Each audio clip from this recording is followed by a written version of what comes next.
Well, Taylor Johnson, welcome to Bellator, man. Congrats on the win. Quite the first impression. How are you feeling after that one? I feel great, man. Ed's just such a nice guy. I don't like, potentially injuring your opponent like that, but great dude, great opportunity, and I'm just super excited, man. All the glory to God. Yeah, and when you started working for that, how confident were you that you were going to be able to pull that off? As soon as I realized he wasn't, super savvy in that position, I knew I was going to get the sub. And talk to me about what the last year plus has been for you. You went through LFA and you were undefeated, head full of steam into the Contender Series. You suffer a loss. How did that make this win even a little bit better for you? Yeah, it definitely did. The Contender Series loss was just me getting a little too excited, wanting to get that contract coming out, and just I like my parents say, that my dad says, I went at him like I was killing snakes. I was just getting after it. This fight, I wanted to come out a little more reserved, and pulling out the W in the first round, first couple minutes was a huge opportunity. Huge opportunity. And coming in and winning is one thing, but beating a guy like Ed Ruth in the fashion you did is another. Do you feel like you've inserted yourself right at the top of this division, in an instant? Absolutely. I don't have a lot of fights. I've had dozens and dozens of guys and all across the West Coast that weren't interested in fighting me. So I've had a lot of fights fall through, and to have that opportunity against Ed, I have the ability to beat anybody. I just got to go out and do it. Who makes sense for you for your next fight? Is there someone in particular that you're thinking about? Honestly, I haven't even thought about it. Whoever the boss wants me to fight, like I said, I'll fight anybody. I'll knock you out or tap you. That's the goal. So whoever they want to put in front of me, I'm down to get it. Historically speaking, Ed has made his name at welterweight, and here he comes up to middleweight to face you. Did you feel like you had a big size or strength advantage in there tonight? I definitely know I had a little size and strength on him. He came out and shot to the hips, and I thought he was going to maybe just try to stand and strike, because I'm not a three-time, was he a Penn State national champ, but I was a national champ NAI. I was recruited Division I. I've wrestled a lot. I've wrestled very large men. I wrestled 197s in college, so I figured I'd have the upper hand as far as grappling, just because, maybe he'd get after me at first, but he's going to get exhausted trying to hold a guy my size down and trying to out-wrestle me. So I thought it would be stand-up, but right away he went to the hips and, got down in the sub game and got hurt. Congratulations on the win, Taylor. Thanks. I gotta say, for a guy who has 5 knockouts on his record, how do you feel that you got your first submission win? It feels great, but there's something about just putting the 4x4s up against somebody's head that I really enjoy doing. But leg locks is also something I'm very passionate about. I've noticed they're always there when someone tries to grapple me or take me down. So as soon as I get to the hips, I'll even give my back a little bit so I can roll to a leg lock. But getting the first sub is great, especially a heel hook. I know my coaches back in San Diego and my jiu-jitsu coaches at ATT Portland are super stoked about that. Actually, that was my second question. You mentioned Dean Lister, and did you say John Danaher as well? No, Dean Lister and Jocko Willink. Yeah, and Jeff Glover was one of my coaches back in San Diego. Craig Baker's another black belt that I work under over there. But at Victory, when they were, before COVID, I trained there for about 3-4 years and got a lot of good jiu-jitsu over there. And that's what kind of built the jiu-jitsu fighter that I am today. So yeah, Dean Lister, one of the best when it comes to leg locks. Yeah.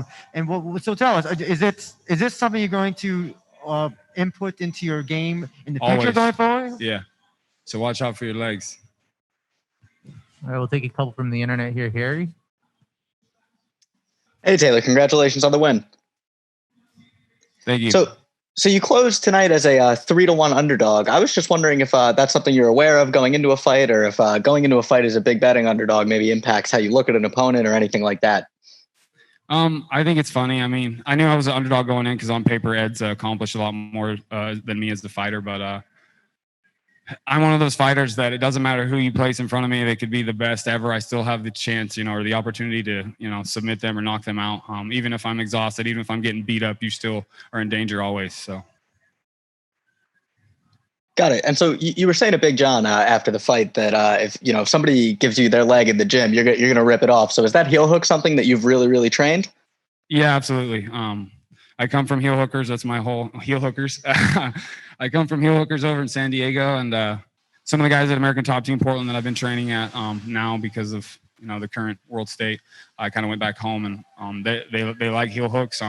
Fabiano Scherner is one of my main coaches over there, and he's got a lot of up and coming jiu-jitsu fighters that love the heel hook game. So we play around with it quite a bit.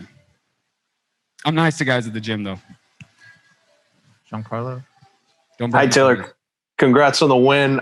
Just like you weren't in there too long tonight. So how soon would you like to get back in the cage? Like, would you like to be on that Bellator Paris card?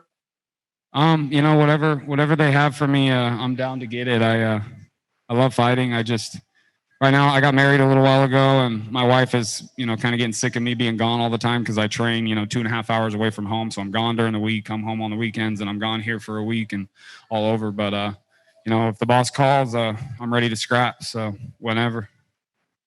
And also, like, looking at the landscape in the middleweight division right now, is there a fight that really appeals to you right now, looking at some of the names in that division?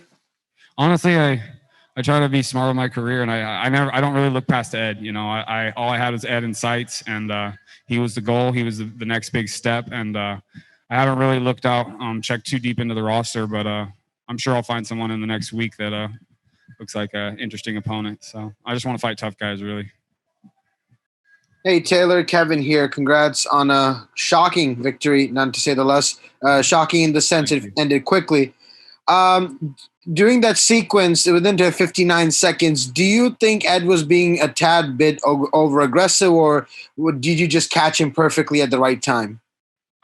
He came out aggressive, which I would expect him to, but honestly, if you get in danger with leg locks, like first couple minutes in, you're dry, you're not getting away. So you should really, especially, I mean, I guess he doesn't know that that's one of my, you know, attacks, but if you get caught up in that position, your ultimate goal shouldn't be trying to hit me. You should be trying to get the heck out of there. And I think Ed just kind of stayed in there and kept throwing, thinking he might be able to escape or get in a good position, but it didn't fare well.